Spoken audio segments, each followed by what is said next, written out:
So let's dive straight into the fascinating world of sound waves and their properties. Sound, as you know, is not just something we hear. It's a form of energy, much like light or heat. Sound is created when something vibrates or moves back and forth really quickly, like the strings on a guitar, or the reed of a saxophone, or even the vocal cords in our throat when we speak. These vibrations move through a medium, like air or water, creating waves of pressure. These pressure waves are what we refer to as sound waves. Now, sound waves have some specific properties that we're going to explore. First off, there's amplitude. Think of amplitude like the size of the wave. In terms of sound, amplitude relates to the loudness or volume of the sound. The higher the amplitude, the louder the sound, and vice versa. Imagine a calm lake with small, gentle waves lapping at the shore. That's a low amplitude. Now, picture a stormy sea with huge, crashing waves. That's high amplitude. Next up, frequency. Frequency refers to how often the waves occur. In the realm of sound, this determines the pitch of the sound. High frequency means more waves are happening in a given unit of time, which we perceive as a high-pitched sound, like a bird chirping. Low frequency, on the other hand, gives us a low-pitched sound, like the rumbling of thunder. And of course, we have volume. Volume is essentially how loud or soft a sound is. It's determined by the amplitude of the sound wave, but also by the sensitivity of our ears and the distance from the sound source. So, to sum it up, sound waves are these incredible, invisible forces that shape our perception of the world. They vibrate, they pulse, they ebb and flow. Isn't it amazing to think about how all these properties of sound waves, amplitude, frequency, pitch, and volume interact and blend to create the symphony?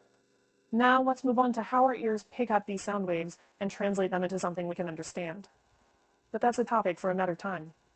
Let's start straight into the amazing world of the human ear. It's not just a simple flap of skin on the side of our heads. Oh no, it's a marvel of engineering that allows us to perceive and interpret sounds.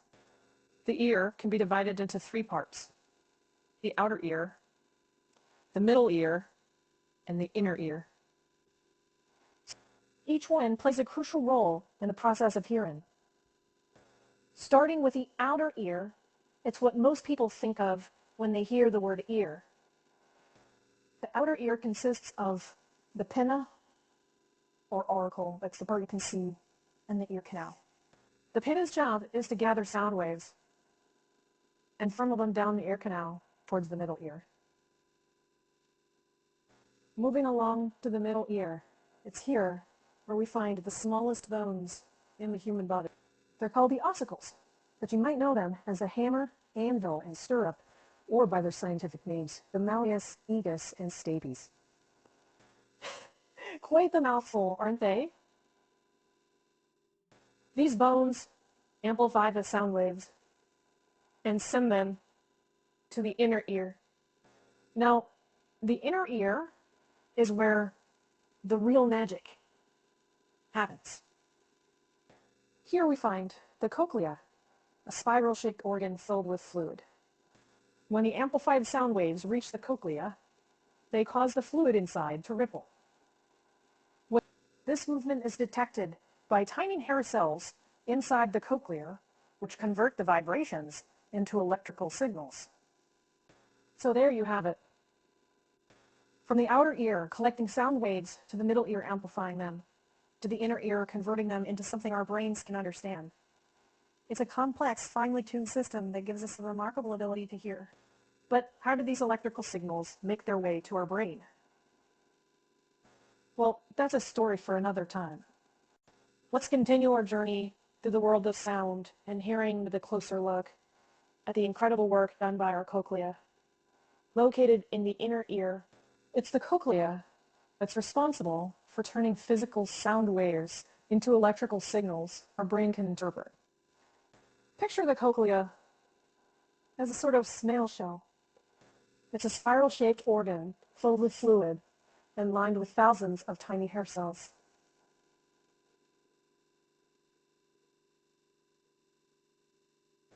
These hair cells are the real stars of the show.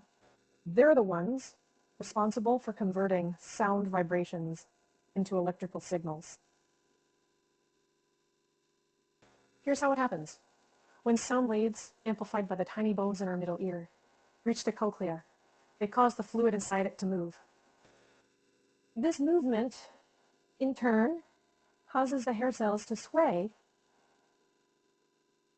back and forth, sort of like seaweed under the ocean waves. As these hair cells move, they generate electrical signals.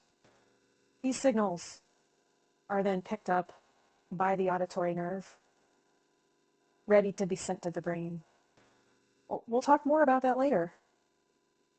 What's truly amazing about these hair cells is that different ones respond to different frequencies of sound. This allows us to distinguish between various pitches and tones. It's like having a built-in, finely tuned musical instrument in our ears. So, there you have it. The cochlea. A tiny spiral structure in our inner ears plays a pivotal role in our ability to hear. It takes the physical vibrations of sound waves and transforms them into the electrical language of our nervous system, allowing us to perceive the amazing world of sound around us. Let's continue our journey through the auditory system. We've made it to the part where the electrical signals created by the tiny hair cells in our cochlea are ready to be sent to the brain for interpretation.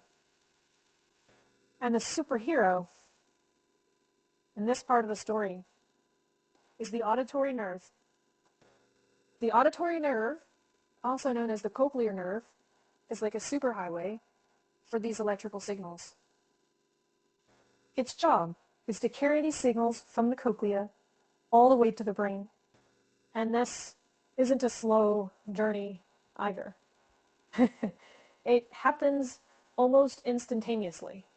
Once these electrical signals reach the brain, they're sent to a part called the auditory cortex. This is where the signals are translated and interpreted as the sounds we recognize and understand. Whether it's a song on the radio, or a friend's laughter, or the rumble of thunder, it's the auditory cortex that allows us to make sense of these sounds. But it's not just a one-way street. The brain also sends signals back down the auditory nerve to the cochlea, helping to fine-tune our hearing. For instance, if you're in a noisy environment, the brain can essentially turn down the sensitivity of the cochlea, helping you focus on specific sounds. So the next time you're enjoying your favorite song or chatting with a friend, spare a thought for the hardworking auditory nerve and the crucial role it plays in our ability to hear and understand the world around us. But our journey through the world of sound and hearing doesn't end here. There's still more to discover. All right, so far we've journeyed from the vibrations of sound waves through the ear's anatomy to the transmission of electrical signals to the brain. Now, let's delve into the psychological aspects of hearing, such as how we perceive and interpret sounds and the impact of hearing impairments. Perception and interpretation of sound isn't just about recognizing a noise. It involves understanding and making sense of what we're hearing. For instance, when you hear someone speak, your brain not only recognizes the words, but also interprets the tone, inflection, and volume to understand the speaker's intent. Cool. It's like your brain is constantly playing detective, piecing together all these auditory clues. This ability to perceive and interpret sound is crucial for communication and our interaction with the world. That's the world. It allows us to respond appropriately to our environment, whether that's enjoying music, responding to a warning sound, or engaging in a conversation. However, for those with hearing impairments, these everyday tasks can be challenging. Hearing loss can affect people in numerous ways, not just in terms of their ability to detect sounds. It can lead to difficulties in speech, recognition, sound localization, and the ability to understand speech in noisy environments. Hearing impairment can also have significant psychological and social impacts. It can lead to feelings of isolation, frustration, and even depression. But the good news is, with the advancements in medical technology and the use of hearing aids or cochlear implants, many of these challenges can be managed effectively.